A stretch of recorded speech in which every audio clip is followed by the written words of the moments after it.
why did you decide to start the Tory Burch Foundation? It was interesting. When I was planning my company and started with the business plan, it was part of the business plan from the very beginning. Was there a specific life experience that you or someone you know had that really triggered you to start it? My parents were always incredibly generous. They took a lot of different kinds of people in and were always taught us about giving back and philanthropy. But I went on a program in college called Semester at Sea.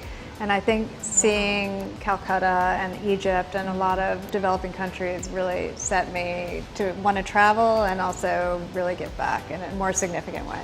And in doing the research for your foundation, what was the most surprising piece of information that you found? From the beginning, I knew I wanted to be about women and children, and it took me a fair amount of time to figure out what I could do that would really be beneficial, and it was really what my knowledge was. And at the end of the day, I was starting a business, and I realized that when you look at access to capital, women in America and all over the world have a very difficult time. So for me, it was about mentorship, access to capital, and entrepreneurial education, and those were things that a lot of people don't have access to, so that was the start of it. What's been the hardest experience that you've had when doing this foundation? When I went to fundraise, when I started my company, one of the many things that I heard was never talk about philanthropy and business in the same sentence. And to me, that really propelled me to go in a different direction and really make it a significant part of what we were doing. What do you think has been the biggest change in having the Tory Burch Foundation? How has that impacted or changed your life?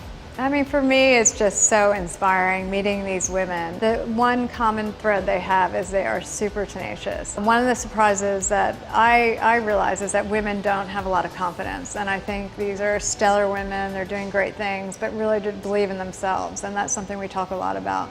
Why do you think that is, that women don't believe in themselves? I think it's been around for as long as anything has. When you look at pay and what men make versus women, it should be about the quality of work, not the gender. Can you remember or reference a specific interaction that you've had that has showed you how much of an impact your foundation has had? We've started several programs, and one of our partners is Goldman Sachs and 10,000 Small Businesses. We, together with Babson, wrote a curriculum, and it's sort of a mini business school in 9 weeks. And one of the most exciting moments of my time, the foundation started in 2009, was our first graduating class. What is like the ultimate marker of success for your foundation? We also have a program with Bank of America, and we now have access to a lot of capital. So for us to start seeing the capital being administered and given out across the country to women is pretty exciting. And when I started the foundation, really thought about what would impact and scale look like, and now I can see it.